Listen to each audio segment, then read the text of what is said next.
What's up, guys? Let's see this,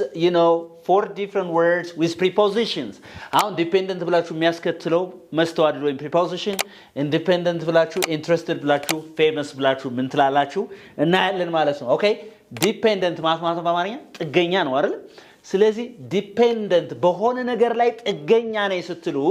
dependent ብላችሁ on ነው የምትጠቀሙ። For example, I am, dependent ቢል አንድ ሰው I am dependent on my family bill በቤተሰቤ ላይ ጥገኛ ነኝ ማለት ነው I am dependent on my family ስለዚህ dependent ብላችሁ ምን ተጠቀማላችሁ on ነው የምትሉት all right okay interesting independent ስትሉ ደግሞ ጥገኛ ያልሆነ ራሱን የቻለ ማለት ነው የዚህ ተቃራኒ ማለት ነው ይሄ ግን on ሳይሆን of ነው independent of ነው የምትሉት for example she is financially independent of her family በል ከቤተሰቧ ላይ ምንድነው ማለት ነው በገንዘብ ምንድነች ማለት ነው ጥገኛ አይደለችም ራሷን የቻለች ነው she is financially independent of her family very good interesting ሌላው ምንድነው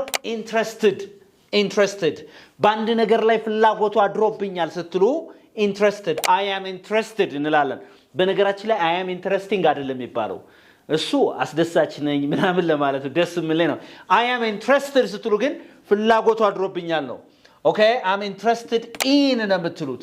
I'm interested in ለምሳሌ I'm interested in በየ ሳይንስ ብል በሳይንስ ፍላጎቱ አለኝ ፍላጎቱ አድሮብኛል እያልኩ ነው እንጂ interested I am interesting አላ ብዙ ሰው ለምሳሌ I'm interesting to learn English ይላል which is wrong yes or no ማለት ያለበት ነው I'm interested in learning English right in learning English አሁን እናንተ ደግሞ ማንን እዚህ ጋር ኮሜንት ሴክሽን ላይ ታመጡልኛላችሁ